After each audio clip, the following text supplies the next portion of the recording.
Welcome to the Run for God Run Club, where you will find God in a runner's space.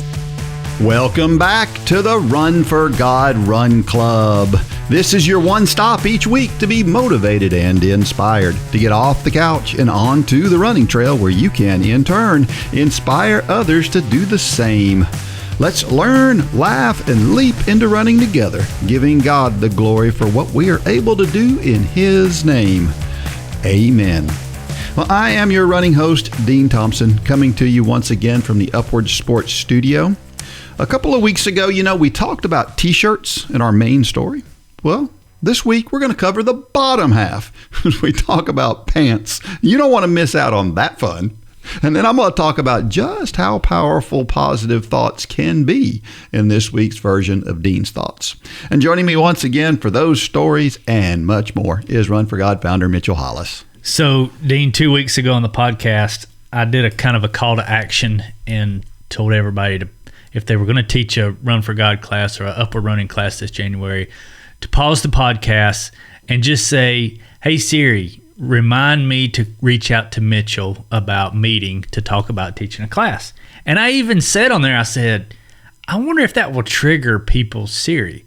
Well, yesterday I was driving down the road, and if you've ever noticed that if you're listening to a podcast and something interrupts it, like directions or a phone call or something, when the podcast starts back, it starts back 5 seconds or 10 seconds early from where it was interrupted, so you can kind of catch back up. So yesterday, I heard me say that, and as you were listening to it. As I was listening to the podcast in my truck, I heard me say that. Well, my phone heard it too, and it said, reminder to call Mitchell has been put in your phone. And I thought, well, that's funny. It actually heard my, and I guess it would only work for me because it was my voice. Right. My phone recognizes my voice.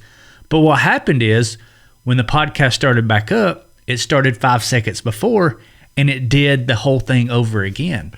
So before I figured out how to fix it, I had like 5 reminders to call Mitchell in my phone. It was like a death spiral or something. And I had to physically move the thing past that point to skip over it because it was just doing a repeat. I couldn't get out of it. That is great. And so if you've ever wondered if your voice can actually trigger Siri recorded, it can. Yeah. So I don't know. I got a good kick out of it. I had to call you right when it happened. That's great fun. That is hilarious. I love it. That is, I just can't. That's one of those things where once you realize it, you're like, wow, that's just, Yeah. Well, our post of the week comes from Jim Stimson. He said, today was supposed to be a short, easy run after yesterday's tempo run, but I was feeling good. So I decided to swap Saturday's 12-miler with today's run. We have our Run for God group run on Saturday. Thank you, Lord, that I still get to run. Even managed to keep my average heart rate in zone 2. I like this post because it's kind of an improvisation thing, right? Just, he felt good, so let's switch some things up. And Jim posts a lot. Yeah. He's out there in Arizona and just a real good inspirational guy. But I think he's showing us here that this is good. That you do have to be careful when you do that, right? Because he had just run hard the day before, and so running long after running hard is not ideal. But if you feel good, it's okay to do. So and it's always better to improvise and change things around rather than skip something. I'm a schedule guy. I'm a regimen guy. I want it to go as planned. But so many times if it's not going to go as planned, we'll just kind of throw up our hands and say, phooey with it and just skip it. Well, it's better to improvise. As long as you're not getting 2 hard things back to back, there's nothing wrong with that. Sure. In fact, we say, like in the 5K challenge, Monday, Wednesday, Friday, that's the way we suggest it. But we only suggest it that way to provide a routine. If you need to do Monday, Wednesday, Saturday, or Tuesday, Thursday, Sunday, whatever. There's 4 days to improvise there. That's right. The point is, get the workout in, don't skip it. It's not the end of the world if you have to skip that day, but you can always get it in the next day or substitute like Jim did here with another day's workout. Yeah, yeah. And it was he was smart too in this run too. Not all the improvising's great, but he also made sure that he took it nice and easy. He mentioned he stayed in zone 2 because he knew he should and needed to, and so he was smart about it too. So sure. And then of course I always love when somebody says, "I get to run." Mm-hmm. I love the sentiment. Our run of the week comes from Belinda Daughtry, one of the Coolidge folks. She says, "Medal Monday is a little late, but worth the wait. Mount Rushmore half marathon in Keystone, South Dakota. Beautiful scenery with an uphill race for 7.5 to 8 miles, then downhill for most of the remainder. This is rated difficult in the Vacation Race Series. The race was in the Black Hills National Forest and on Iron Mountain Road. So blessed to be part of Run for God in Coolidge First Baptist Church. Thankful for our team Coolidge and thankful for all who came out to cheer us on to the finish line. Thank you, Lord, for watching over all of us out there and back on the race course. Thank you for the pictures from some of our running buddies, especially those of Charles at the finish line. For some reason, Charles said, for the next race, I'm leaving my phone with him. Haha. He seems to think my time would greatly improve." Have you ever been out there? Have you been to Mount Rushmore? Oh yeah, I've been to the Black Hills and that whole area, Badlands and Mount Rushmore, Crazy Horse. Oh, it was kind of a trip of a lifetime. We took years ago out there and just kind of toured that whole area. It's really cool, and it's cool to see the Coolidge folks. They're all over the country. Yeah, they're like a traveling caravan. Yeah, they are. Pretty neat. But man, that had to be a tough run because they don't call them the Black Hills for nothing. Yeah. And if the first 7.5 to 8 miles is uphill, I mean, you're glad that the second half is downhill and it's not the other way around. But it's still that's a. It's just one of those areas of the country where everywhere you turn. I mean, we don't do postcards much anymore, but everywhere you turn looks like a postcard. That's true. Yes. It's a really cool area. Yeah, it really is. I don't guess I've done a lot of these spectacular vacation destination type races. I'm just not. I want to go race. Mm-hmm. I don't really go. But now I guess a lot of the cross country races that we run in December, a lot of those are in cities or towns that are cool. This year it's in Tacoma, Washington, so it's kind of a neat travel place to go to. It's been in San Francisco. It's been in where else has it been? It's been in Tallahassee a few times, and that's not a great travel destination place. Yeah. Although only an hour from there, you can go to the beach. So, There's a race out in Jackson Hole that I would love to do one day. I think it's a half marathon or a marathon, but if you've ever been out there, there's a bike path that goes out of Jackson, and then it runs along probably a mile or two off of the Tetons and just parallels the Tetons for, I want to say it's like 16 or 17 miles. And it's parallel with the road there, right? Yeah. So but the bike path is the size of a road. Yeah. Do you know I've what I'm seen talking it. about? Yeah, you can see it from the road. Yeah. And I've ridden bikes on that before, but man, and a mile or two sounds like a long way from the Tetons, but they're so tall. It's almost like you can reach out and touch them. Yes. So talk about. Yeah, I mean that's one of my kind of my retirement checklist is to start doing some of these things.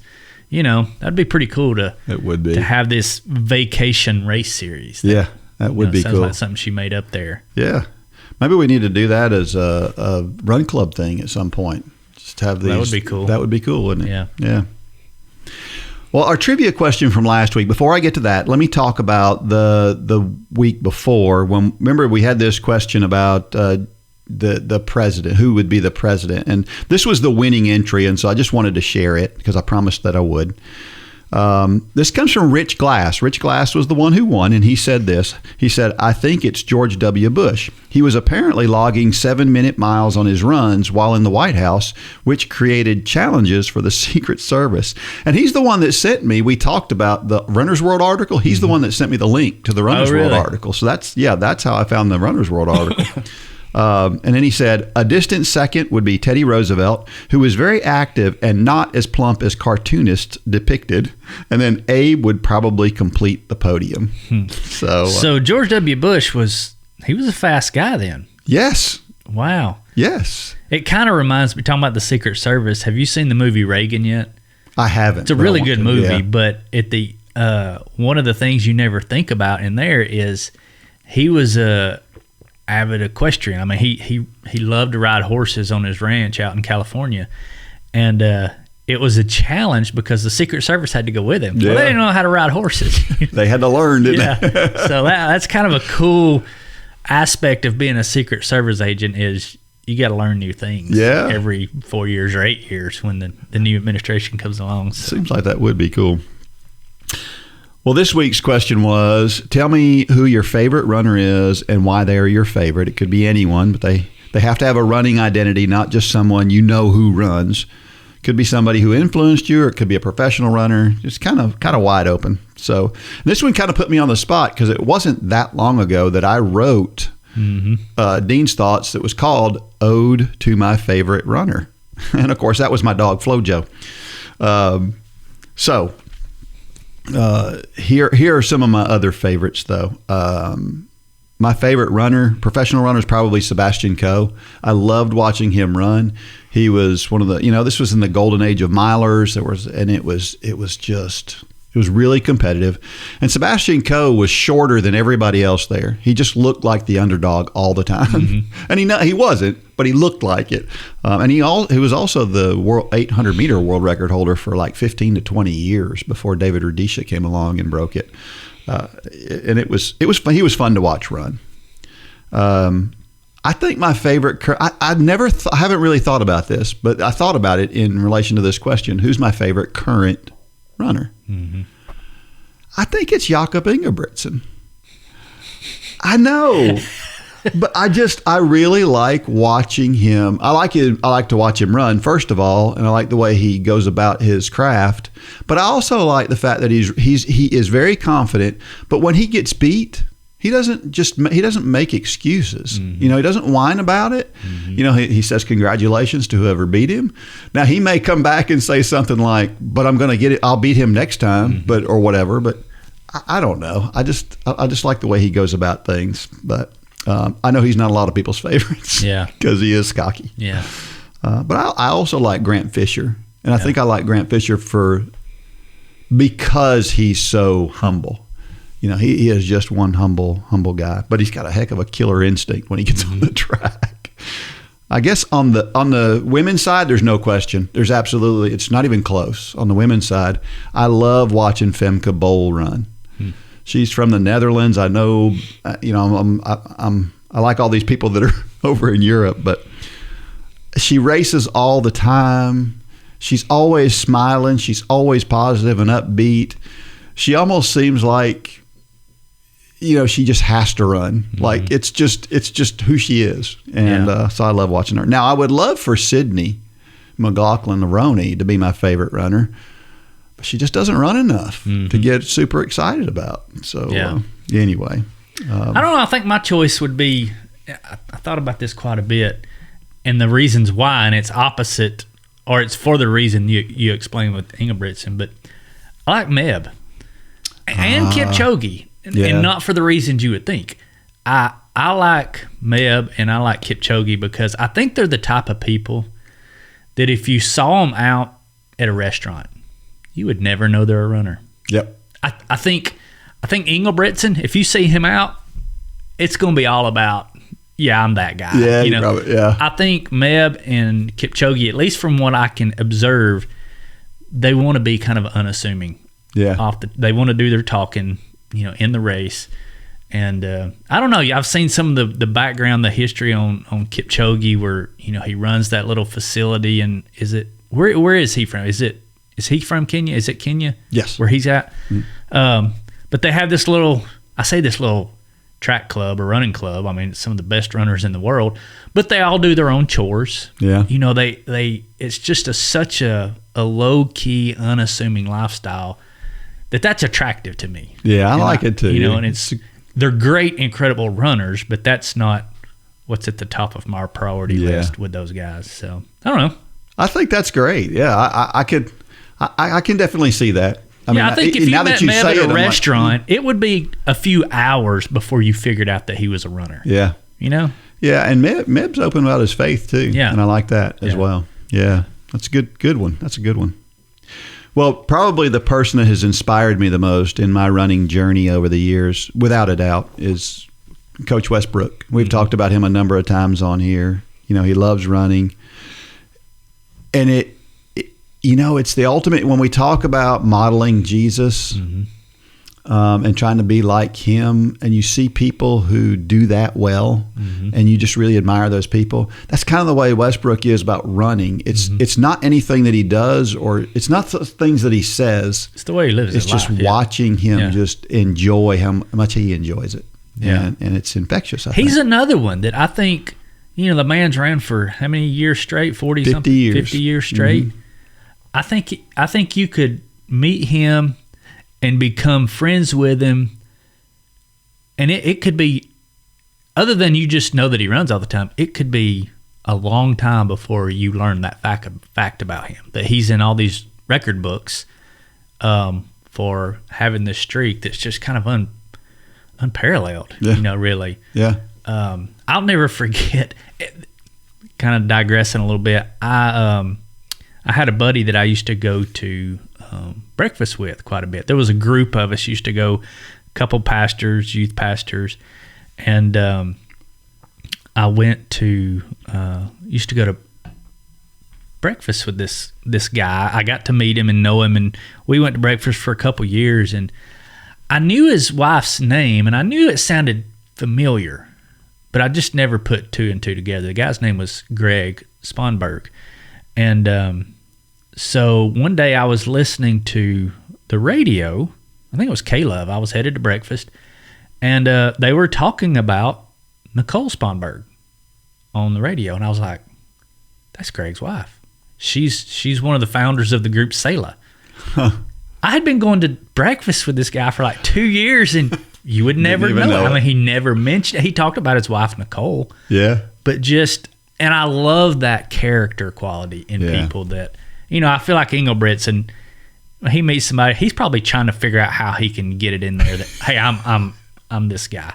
So maybe I'm throwing rocks that I probably shouldn't be throwing, but that's just a character quality. That's, we're going to talk about gossip here in a little bit. Yeah. So yeah. Okay.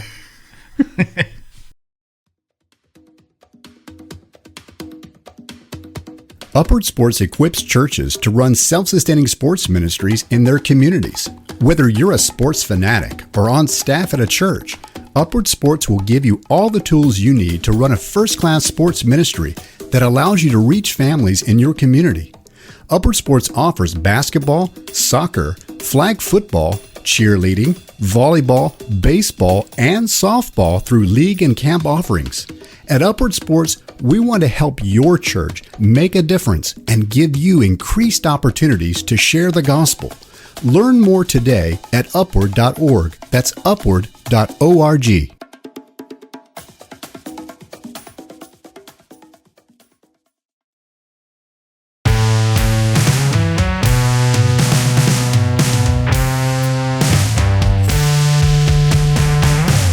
All right, we're back, and we're still looking for folks to start up classes in January, correct? Absolutely. I've been talking to a lot of people, continuing to talk. We've got some webinars coming up. We've got webinars if you're a past coach. We've got webinars coming up if you're a Run Club member and you've never coached. We got webinars coming up for Upward churches, past Upward churches who have done Upward for years, but they've never done the running portion. So we've got a lot of different informational sessions coming up. So if you're interested in any of those, again, shoot an email to customer service at runforgod.com. We'll get you all the dates and times for those. But yeah, we're making a lot of headway. The app is coming along. I think we're going to get our preview of it here in the next few days. So yeah, it's exciting. That's awesome. Well, we talked about a guy here not too long ago who did something nobody else had ever done. He ran the length of Africa. It was 10,000 miles. His name was Russ Cook. He's also known as the hardest geezer. I guess that's kind of his handle. But there was recently a BBC reporter caught up with him and talked to him about, what are you going to do next, right? After raising $1 million or £1 million for charity and doing all the cool things he's done. He's written a book called Mind Over Miles. I think it's available for pre-order right now, although I'm not sure if it's only available in Great Britain. I wasn't real clear on that, but it's out there. But somebody suggested that he run from the South Pole to the North Pole, and that would be crazy. It would take him a marathon a day for over 2 years to do that.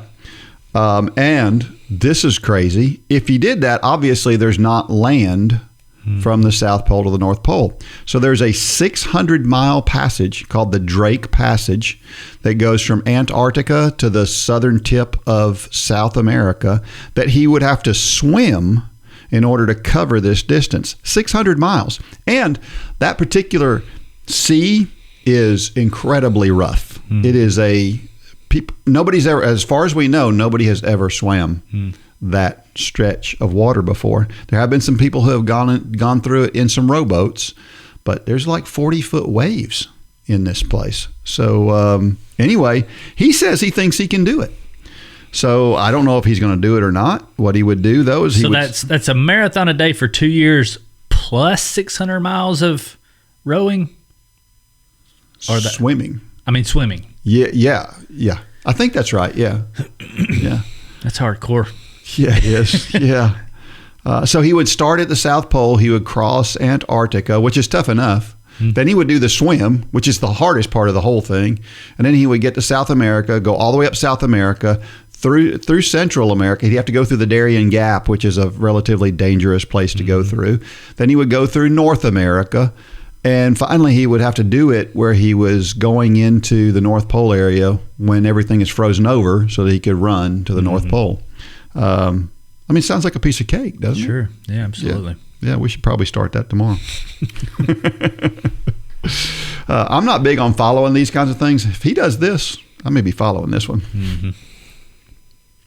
Well, Jerry Snider shared a story about T-shirts with us a few weeks ago, and this week, it's about pants. So, you know it's good if it's from Jerry. It's called Still Missing. Humor is merely tragedy standing on its head with its pants torn. That comes from Irving S. Cobb, author of I'm on my way to the shopping mall. I'm going to buy a pair of pants. And whenever I buy pants, I'm reminded of a story I heard long ago about Rocky Marciano. September 23rd, 1952, Rocky became the world heavyweight boxing champion by knocking out Jersey Joe Walcott in the 13th round. It was not an easy task. Up until that 13th round, Rocky looked like the loser. Jersey Joe was ahead on points and had done a good job of battering the challenger.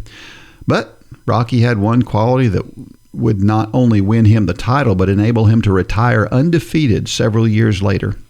That quality was tenacity. He just wouldn't quit.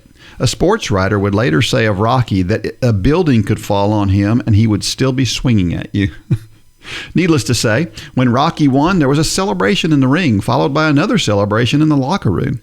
But when it was time to go home, the new champion discovered that a souvenir hunter had stolen his pants.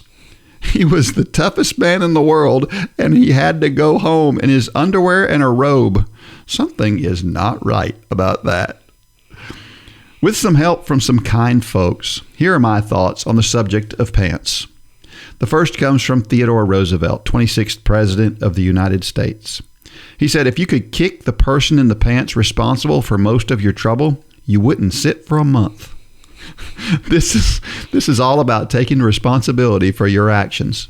Don't blame the cat, Uncle Louie, or the weatherman. You are the captain of your ship, your life. Choose wisely what you'll do and say, and then stand tall. You may not always control what happens, but you're always in charge of your attitude. Now let's hear from the famous British statesman Winston Churchill. A lie gets halfway around the world before the truth has a chance to get its pants on. People are going to gossip. People will criticize you unfairly and wish you evil. But if you're living a life of integrity, you're still a winner. And here is our old friend Anonymous. He or she offered this insight. Show me a man with both feet on the ground, and I'll show you a man who can't put on his pants. Pick up your feet. Get into action. If you have a dream or a goal, something you want to be, do, or have time to pursue, The time to begin is now. Well, I'm just about finished with this essay, but first, about those pants someone stole from Rocky Marciano. As far as I know, well over half a century after they were stolen, the crime is still unsolved. They're still missing. Please contact your local police if you have any information about this caper. Jerry does it again. Yeah. I can't believe those pants haven't shown up somewhere. I mean, if somebody stole them, I'm sure, as a souvenir, you'd think somebody would have put them up for sale. On eBay or, Craigslist or something by now. Man, oh man. It's crazy. So I guess Jerry's next story, we've talked about T-shirts and pants. I guess the next one's about shoes. So, it's easy to do with running. I want to say he's done shoes before. He may. I want to think he has. I think he has, yeah. He may have. I like that quote about the 2 feet on the ground. A lot of times, we're standing there and all we got to do is get started. Right. And that's a good quote. I don't know that I ever heard that one before. I have heard the Teddy Roosevelt one before. The Teddy Roosevelt one was the most interesting one of the ones he had here, because if you could kick the person in the pants responsible for most of your trouble, you wouldn't sit for a month. That is so well said and says so much in just one sentence, doesn't it? What do you think it is about I'm going to say people, but I'm going to say me and you too, that we have this posture. You hear it with people about salvation. I need to get my life in order before I do this.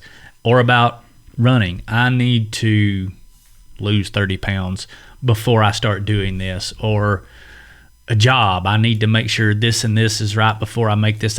Why do we default to procrastination? Is it the fear of that, or is it that we feel like we're somehow less than? But it seems like that is always our go-to.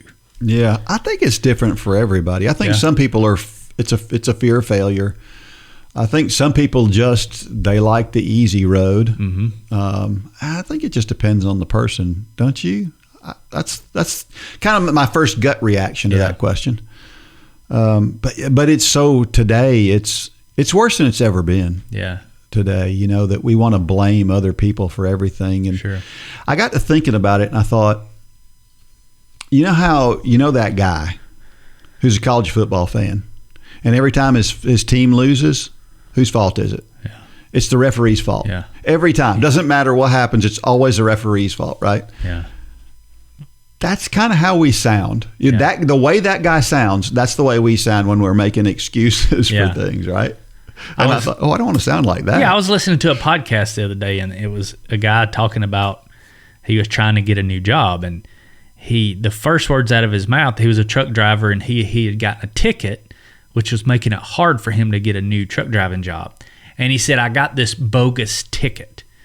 And the guy, it was John Deloney. John Deloney just stopped and he said, whoa.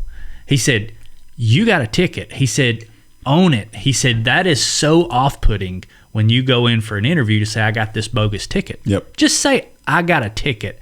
I made a mistake. Won't happen again. That is going to go much further toward getting a new job than saying, I got a bogus ticket, because you're pointing fingers, and nobody likes that. Yeah, even though we all do it. And when you hear that, if you're interviewing him, if I'm interviewing him and I hear that, I'm thinking, he's going to make excuses for not getting his job done. It's a big X on the application right there. Yeah, for sure. Yeah, absolutely. It's true.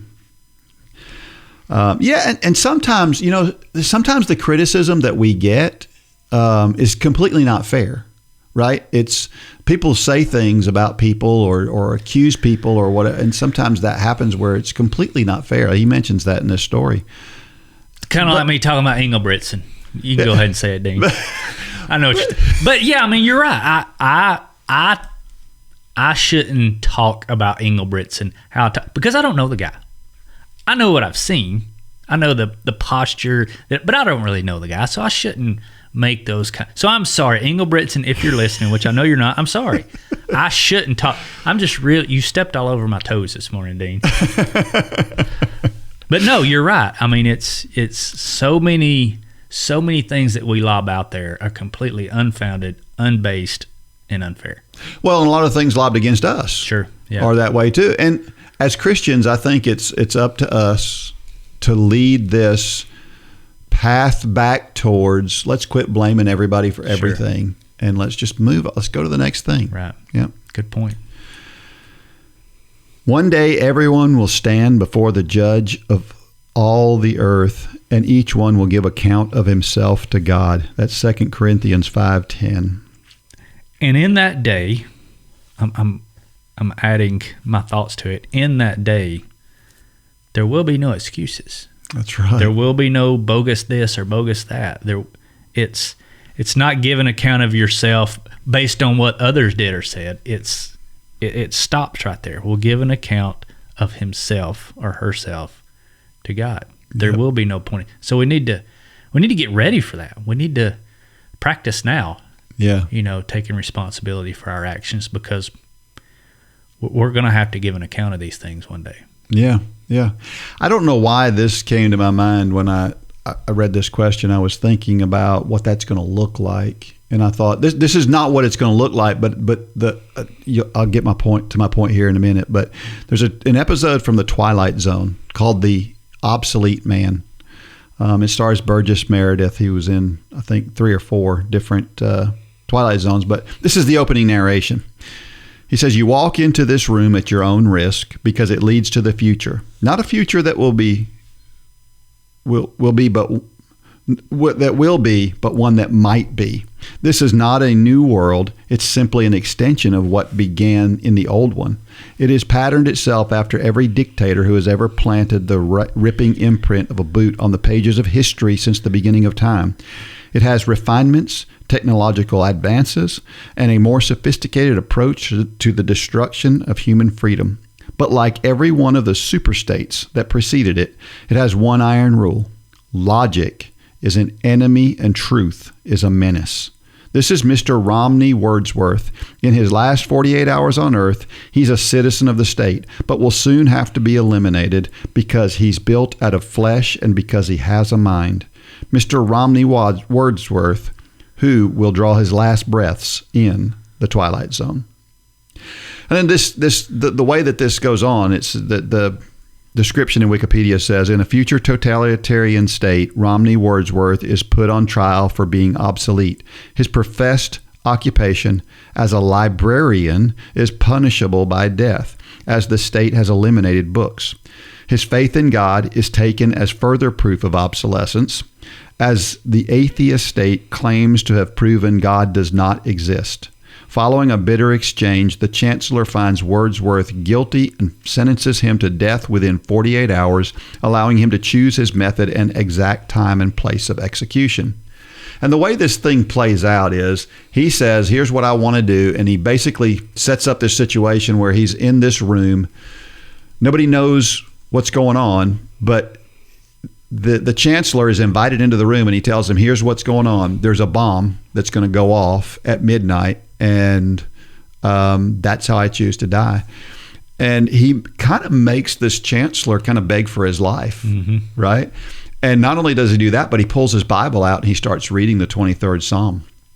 And this is all in the Twilight Zone? Yeah. I've never seen the Twilight Zone. Yeah. So I guess I'm misinformed about what the Twilight Zone is, but it's kind of eerie when you read that. It is. And you look at it's kind of like, have you read the Screw Tape Letters? Yes. C.S. Lewis? Mm-hmm. That book was written in the 40s. Yeah. And it's almost like we are living verbatim what is being written in that book today. And there's several of them like that. Atlas Shrugged and 1984 and Brave New World. And there's a lot of them that have been eerily accurate in a lot of ways. But anyway, I bring this episode up because the main character here, Wordsworth, is so confident in who he is. It doesn't matter that the state, in this case, they're putting him to death. It's like the ultimate punishment for just being a God-following good person. And he just sticks to it. And he's very calm about it. He never raises his voice. He just is like, it's who I am and what I'm going to do. And regardless of the fact that the Bible is not allowed to be read, he pulls that thing out anyway and starts reading it right in front of him and says, this is right and this is true and this is good. Yeah. And it's just, that's who we have to be No matter what's coming at us from what side, whatever, it doesn't matter. We have to be what's right, no matter person. the cost. That's right. That's right. Yep. In the end, it says, the closing narration says, the late chancellor, was only partly correct. He was obsolete, but so is the state, the entity he worshipped. Any state, any entity, any ideology which fails to recognize the worth, the dignity, the rights of man, that state is obsolete. A case to be filed under M for mankind in the Twilight Zone. I love the Twilight Zone. I've never seen one. I've got them all. If you want to borrow them. So you got them all indicates that it's on like a VHS or a DVD player. I've got all the discs. Yeah. Do you even have a DVD player anymore? Yeah. I mean, I've got one I can hook up to my computer. Yeah. Yeah. Proverbs 20:19 says, "Do not associate with a gossip." That's pretty direct. Yeah. Of all the sins in the world, though, this one doesn't. I mean, do I do it? Yeah, I think everybody does to an extent, but I'm not big on gossip at all. Yeah, I'm not either. I don't like the idle chatter.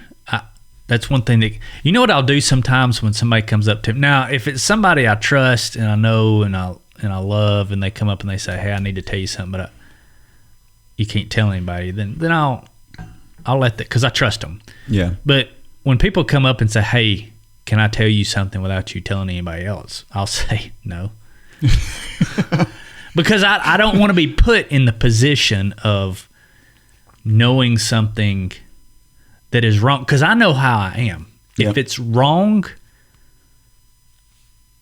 you're going to want to address it. I want to address it. And so then if I say, "Oh yeah, I won't tell anybody," so then I'm going to have to either live by what I told that person and bury something I think that is wrong, or I'm going to have to expose something that I think that is wrong and damage my word by saying I'll keep it a secret. So I'm pretty upfront with people when they talk like that. I'll just say I can't guarantee that. Yeah. And usually, what do? They tell you anyway. Yeah, they do. Yeah. Well, I used to be an HR manager, and from an HR manager standpoint, people would come to you and say that, I want to tell you, but I don't want you to, and it's like, whoa, stop right there. Mm-hmm. I cannot promise you that I'm not going to tell anybody. I won't do that. Yeah. And like you said, a lot of times they go ahead, but it's like, I want you to understand up front. Sure. I'm not telling you. Yeah. I think that's a good habit to be in for sure. So yeah, and gossip in general, it's not, if you're going for a run with a partner, it's not a good topic while you're running. Find another topic. Yeah. Matthew 6:33, "Delight yourself in the Lord, and he shall give you the desires of your heart." I love the scripture, but it's one of those that we like the second half. He shall give you the desires of your heart, but the delight yourself in the Lord part is actually not as easy. It sounds easy. Delight sounds like such a light and airy word. Well, but it's a circle. I mean, you got to really think about this verse. It's cause and effect. If you delight yourself in the Lord, so if you focus and you take joy in spending time with the Lord, he will give you the desires of your heart. Well, guess what? The desires of your heart are going to change when you delight yourself in the Lord. So everything's going to come into line with his will, and he will give you the desires of your heart so long as they're in his will. So it's one of those chicken and the egg things. It's just a circle, but the best thing you can do is jump in that circle. That's right.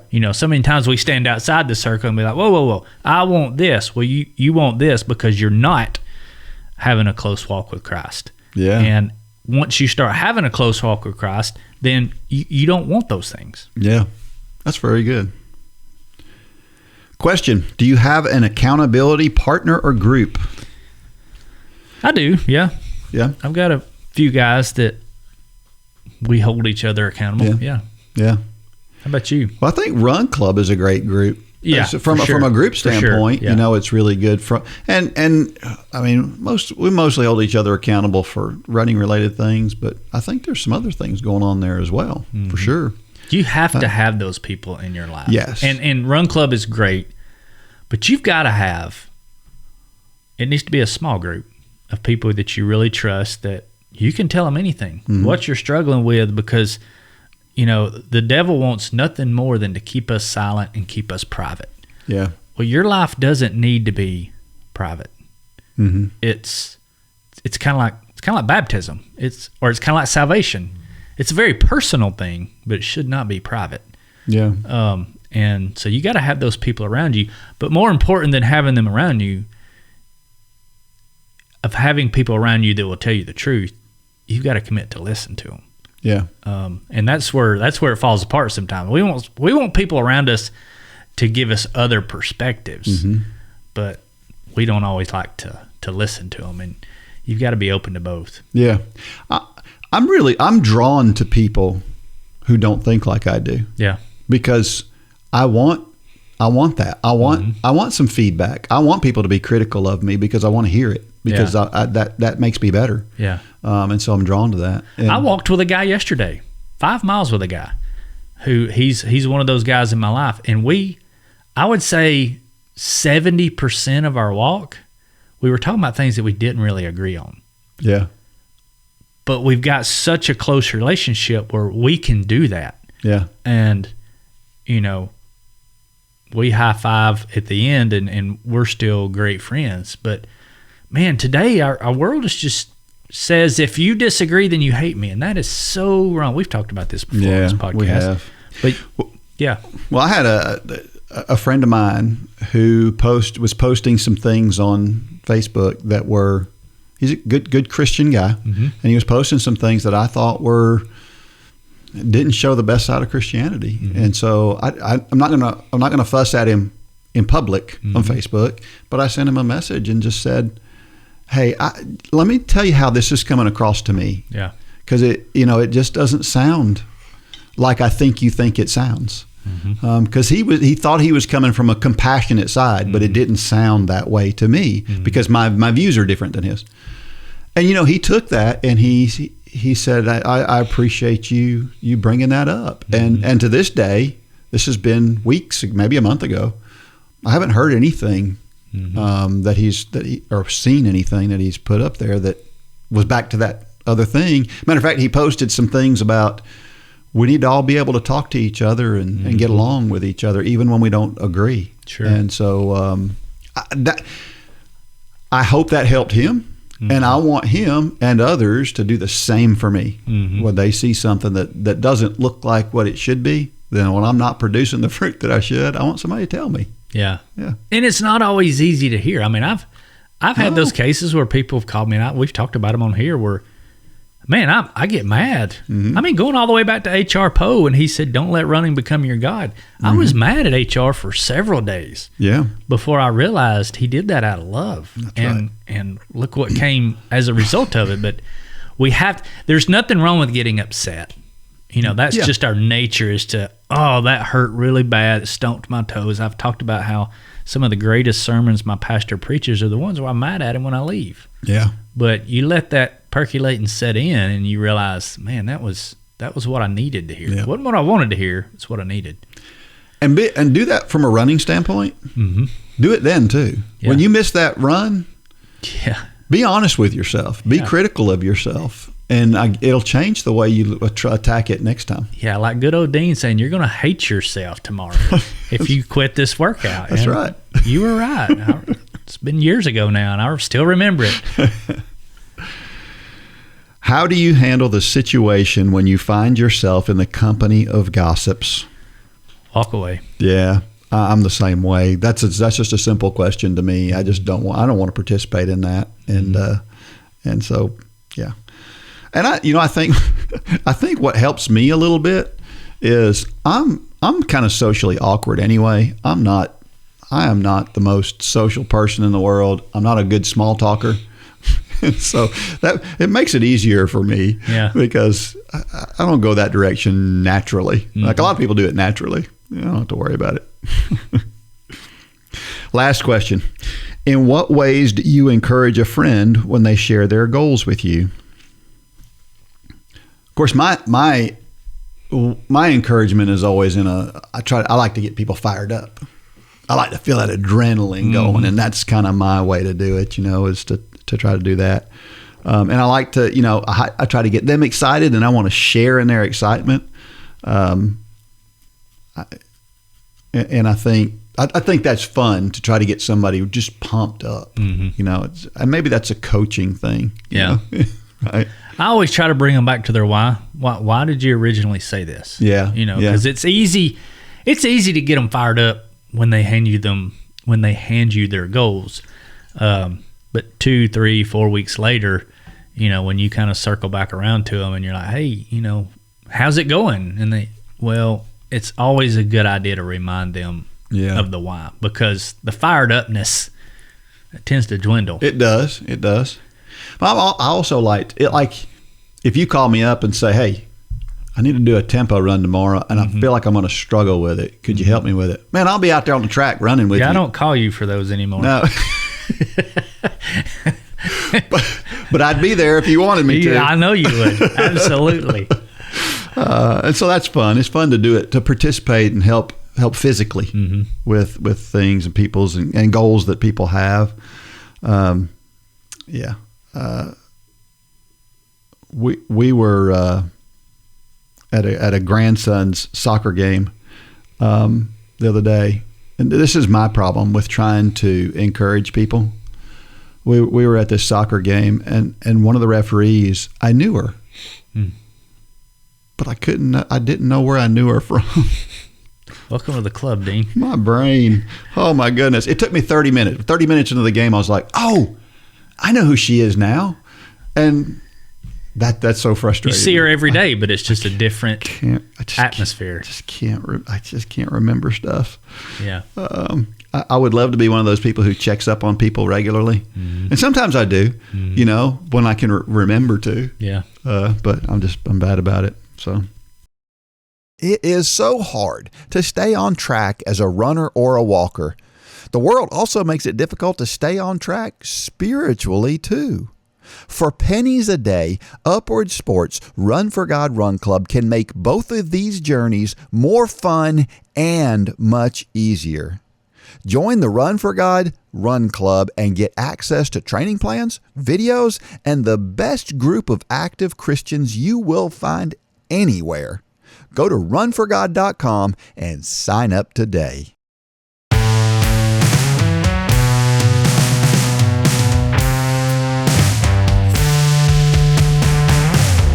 I think I've shared something similar to this in the past, but I was really trying to kind of look at it more in a more formal way this past week. And this is a good topic from a training, coaching standpoint.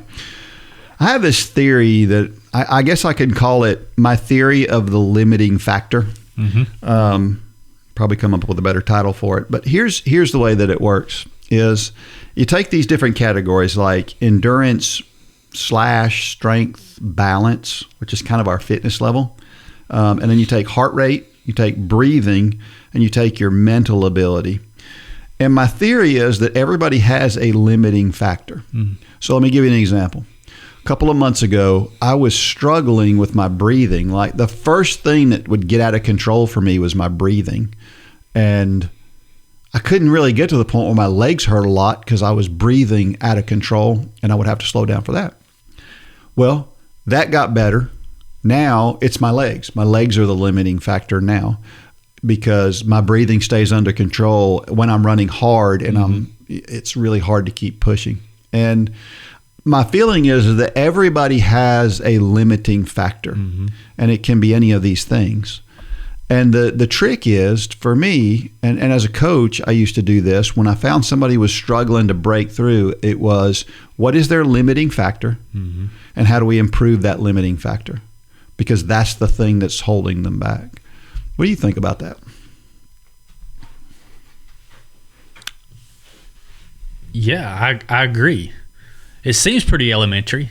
Yeah. I think for me, though, my thoughts looking back on coaching is that the problem is that limiting factor can change from day to day. Yes. Because, I mean, I look back at some of the young people that we've coached in the past. And, we used to say, is it the legs or the lungs or the brain? Yeah. And your examples fall into those categories. One day it may be the legs. They're a little overtrained or something. Most days it was the brain. Yeah. It's like, well, we can look back at this past week's training. We know that you're not overtrained, because that's where they would tend to go to, right? Yeah. I've just done too much, or their parents would come in, they've done too. No, they haven't.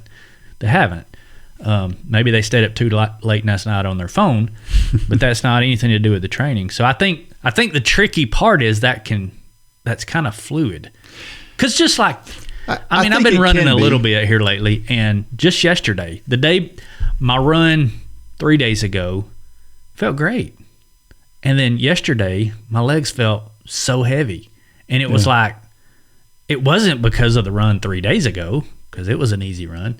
So what was it yesterday? It was my legs. Well, then some days it's like I just don't even want to be out here, so it's my brain. Yeah. And then some days I feel like my heart rate jacks to 500 2 minutes into the run, so it's my lungs.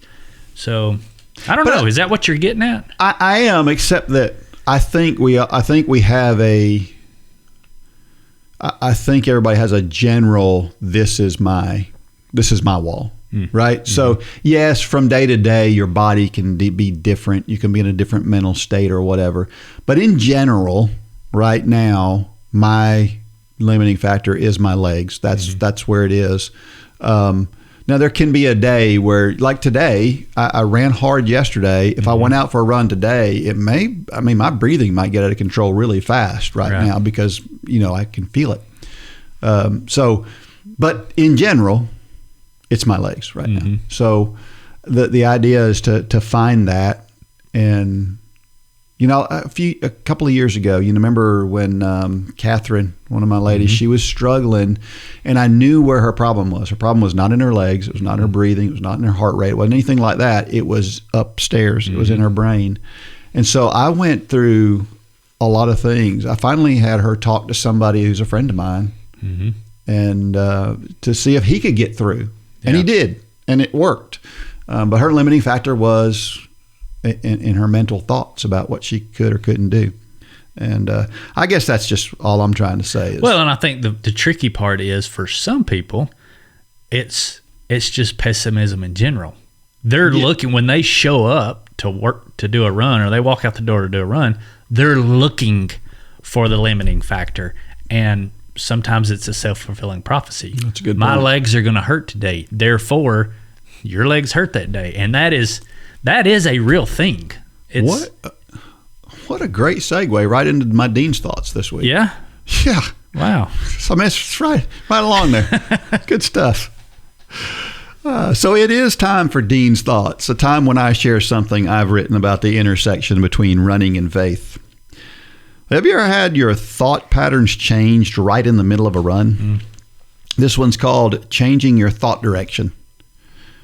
Have you ever had one of those days when you're out running and your body feels like it's going to completely break down any minute? It is a relatively common occurrence, I'd say. I remember feeling that way one day when it was time for a track workout. I debated with myself about whether I should even go to the track. I thought, maybe I'll feel better tomorrow. But when confronted with a situation like that, my experience tells me that thinking everything will be better tomorrow is like rolling the dice, or maybe just wishful thinking. I went out to the track. As I began my warm-up, sure enough, my legs felt as if they weighed twice their normal weight, and everything felt incredibly tight. Nevertheless, I began my warm-up. Surely everything would loosen up then. And my legs did loosen up a little. As I began my long workout, I continued to feel awful. It would not be a good day, but I would get through it. But then something happened unexpectedly. A group of people showed up to toss a football around on the infield of the track, and I happened to know one of them. Of course, I kept running as I exchanged pleasantries. A few laps later, as I rounded a turn, one of the guys said, "Man, I wish I could run like that." Suddenly, I realized that I was running much easier and looser. My next mile repeat was significantly faster than my goal pace, despite the fact that just a few minutes prior, I had been struggling to hit my pace. That's when something hit me. No, not a thrown football, but a thought about what I had been doing to myself. Nothing had changed about my body in those minutes. I wasn't able to magically remove all the miles I had accumulated over the past week that had me feeling sluggish at the start of my workout. My legs didn't transform into younger, healthier legs in an instant. No, what had changed was my brain. I realized in that moment that I had been holding myself back. I had been limiting my thoughts to negative things. I had set a limit in my brain as to how good I was allowed to feel. And let's be clear, it was an artificial limit. Sure, the rush of dopamine, serotonin, endorphins, and oxytocin was what made the difference in this situation, but I had been suppressing the release of those chemicals in my body. When those guys showed up, I knew someone was watching me, and the praise I received while running had injected these chemicals into my body. So yes, there was a physical change, but it was all related to my brain and the way it was working. The truth is that we have some control over those things. While it might be hard to replicate a positive comment from someone I don't know, if I can think positively about what I'm doing, it can have the same effect, albeit perhaps to a lesser degree. The greatest marathoner of all time is Eliud Kipchoge. He is famous for forcing himself to smile when he begins to hurt as he is running. We can do that too. We can force ourselves to recognize positive thoughts and positive things going on in our body. What I was doing prior to those guys showing up was allowing my mind to get caught up in the negativity of my thoughts. It is important to recognize that my thoughts were true. I wasn't making up the fact that I felt sluggish. I'm not suggesting ignoring your feelings, but there were positive thoughts I could have had that I wasn't having. I could have been thankful that I was healthy enough to go to the track. I could be thankful that I have a track to go to. I could dwell on how awesome it is that God has enabled me to run nearly every day for over 13 years, even if I did miss that one day. And all of those positive thoughts could have overwhelmed those negative thoughts. Philippians 4:8 says, "And now, dear brothers and sisters, one final thing. Fix your thoughts on what is true and honorable and right and pure and lovely and admirable. Think about things that are excellent and worthy of praise." This verse doesn't say, ignore all the other things in your life. It simply indicates that we should be flooding our minds with all the positivity that we can muster. Because once you do that, the negative things will grow smaller and smaller. This applies to everything in our lives, including those times when we're struggling in some way with our running or walking. The next time you're thinking negatively about your upcoming run or walk, try turning your thoughts to being thankful for being healthy enough to exercise and see if that doesn't change your disposition. Better yet, fill your thoughts with all things God and watch everything seem rosier. It's a great story, Dean. Yeah, you're right. That was a great segue into that. Just what you were talking about. Yeah, I mean, how powerful is it? We've always talked about Cleveland Highway.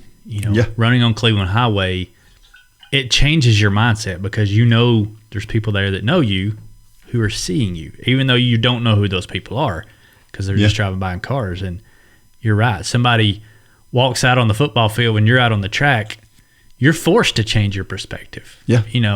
Albeit the motivation behind it may be somewhat vain, because I don't want those people to see me struggling. Therefore, your mind shift changes, and therefore you don't really struggle. Yeah, it works. It definitely works. I saw a good example of this this past weekend in my Sunday school class. One of the ladies in there, she's about to have some surgery, and she had like I was on a liquid. I can't talk today. She was on like a liquid diet for like 5 or 7 days for a long time, and she was hungry. And she kept talking about how hungry she was and how she was trying to convince herself not to be hungry. Yeah. Well, I told her, I said, you shouldn't be trying to convince yourself you're not hungry because you are hungry. Mm-hmm. Don't lie to yourself. But quit talking about it. Yeah. I told her, I said, here's what you need to do. Instead, fill your mind with, you're a strong person, and you are. Yeah. And you're tough enough to handle being hungry. Yeah. You don't have to let that control you. And I did. And she kind of looked at me and she was like, You're right. Yeah. And she, it kind of changed her disposition because she hadn't thought about that. But that was a good example of, again, I said in there, we can't lie to ourselves. Because if we lie to ourselves, we know we're lying to ourselves. That doesn't work. But you can crowd out the negative thoughts with something positive, right? And I think it applies in both the macro and the micro. Like sometimes our struggle is just getting out the door to go and get started and take that first step. And we look at a training plan and it looks overwhelming and we think, I'll never be able to do all that. And that's kind of the macro. But then we have the micro, which is while you're in the middle of a run, you're in the middle of a workout and everything hurts and it's hard and you don't know if you can do another repeat. And that's the micro time to fill your head with some positive thoughts. I've done this before, or whatever it takes. But there's so many different ways that we can look at both the micro and the macro and fill our heads with something positive. And it's different for everybody, right? That's the thing, is there's no magic formula that says, think about X. Yeah, you got to find what works for you. Yeah. And for you, it may be something it could be family related. It could be very, very personal. Sure. Or it could be something general, but it could be a lot of different things. Good word, Dean. And in a lot of cases, you kind of got, like Eliud Kipchoge, the whole smiling thing. Yeah. It's a fact that when we smile, when we run, physically our body does better. And sometimes you have to fake it till you make it. But it happens all the time. I was actually at the ballpark for a grandchild's soccer game, and they happened to be running at Edwards Park. They were running a cross country race. And so, of course, they had just started the boys race when I got there. Well, I was like, we got a few minutes before the soccer game starts. I'm going to watch this race. Well, I saw Jack Gallagly, and he came by. He was in about 12th place, a little past the first mile mark. And he looked good. But, I was kind of cheering for him. Well, he didn't expect me to be there, right? But he saw me on the sideline cheering for him. Well, a little while later in the race, they're coming down there in the last half mile of the race, and they're coming down that big hill. Well, I'm standing way off. I couldn't see up close. I'm standing way off. And so as I'm watching folks come over the hill, I'm looking for Jack to see where he's at. And I started looking at about 6th place because I thought he could have moved up a little bit, but I missed him. I was like, how did I miss him? And I kept looking and I never saw him. And I thought, man, I hope he didn't have to drop out or something. Well, I got home and I looked at the results. He finished 3rd in the race. And I thought, I wondered, and I'm not giving myself credit or patting myself on the back or anything, but it made me wonder, did he hear his name in an unexpected way during the race? And that just kind of boosted his mood. Yeah. That's the power of a positive thought or a positive interaction. Sure. That it's very possible that the reason why he had such a good race, because I think in the previous races he had finished like in the 8 to 10 range in those races. And those league races, they're all the same people. Yeah. So he had a really good day that day. I hope that's the way it is. I hope that's what did it. But anyway, bottom line, you control your thoughts. Amen. There is no better way to start the day than in the Word. Our Bible in a Year challenge is a great way to start the day in the Word as I read through the entire Bible in 365 episodes. I also share running and walking tips each day, as well as encouraging quotes. Choose the self-paced challenge so that you can go at your pace. You must be a Run Club member for access to this exciting challenge. So, if you're not a member, sign up today and get started. If you are a member, what are you waiting for?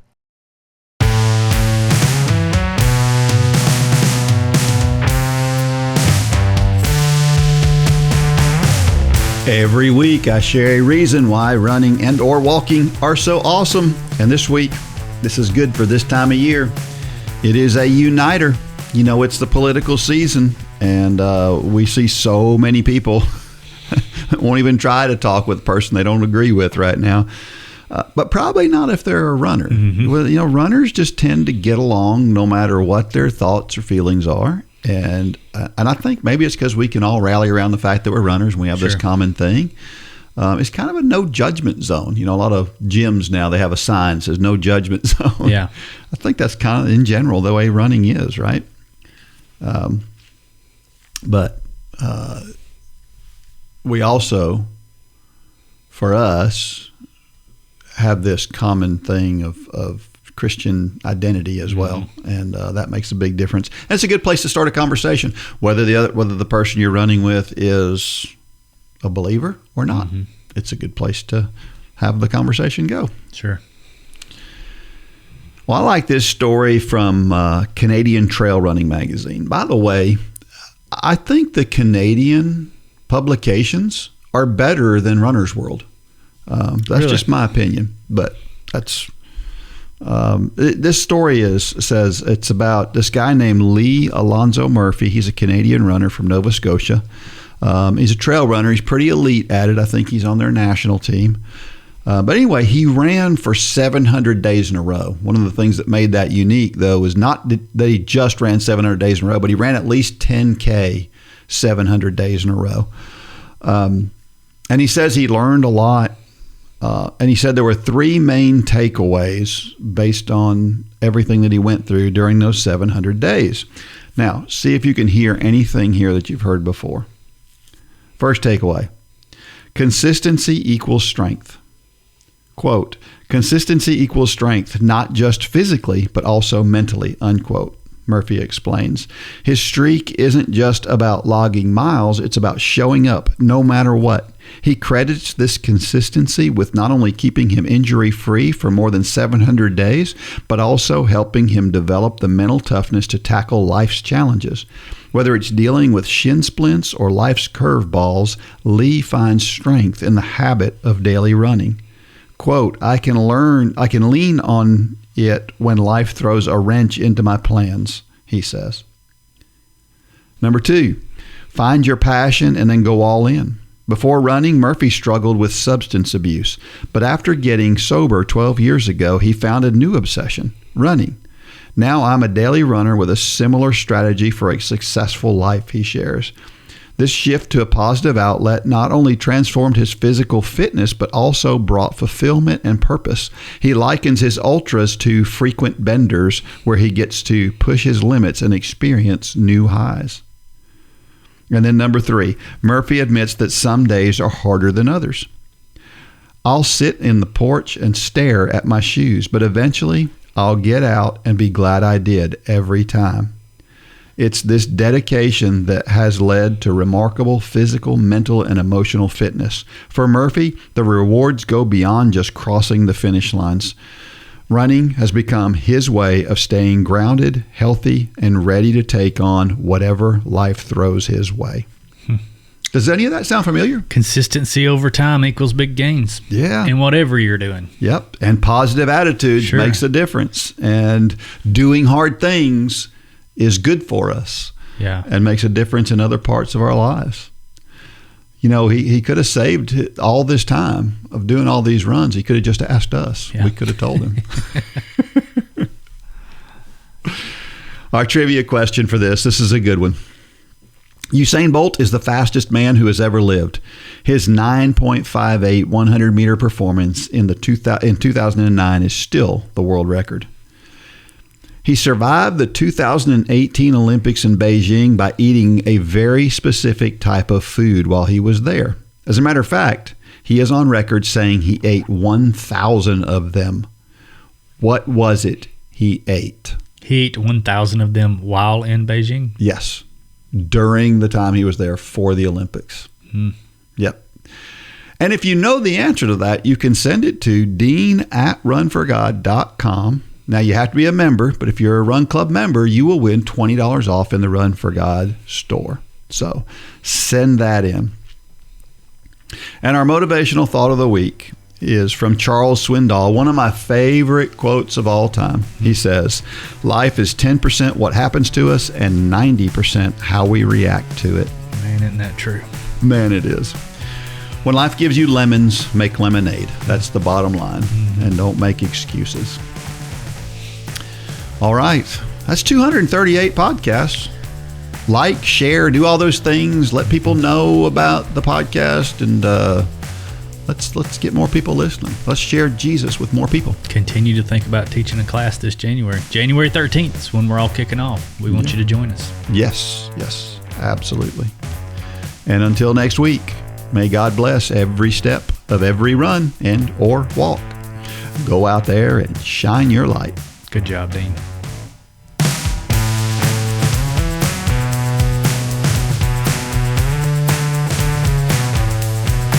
For more information about the Run for God ministry, go to runforgod.com. If you have questions about your salvation, click on the Peace with God tab. There's nothing more important. Thanks for joining us today.